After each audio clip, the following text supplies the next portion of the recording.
Lesson 1 তাআল ইতি কাম আসো অথবা এসো। ইযহাব কোন দিকে যাওয়া বোঝাতে আমরা ইযহাব ইলা বলতে পারি। ইযহাব গো যাও, স্কুলে যাও। ইযহাব ইলাল মাদ্রাসা। উদখুল কাম ইন প্রবেশ করো।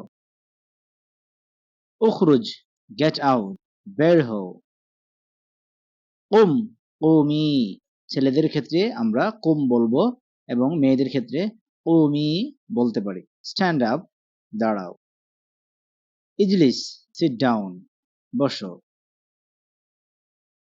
ইকরা রিড পড়ো। উতলু রিসাইট তেলাওয়াত করো। উসকুত কিপ সাইলেন্ট চুপ করো। সাজ্জিল রেজিস্টার নোট করো।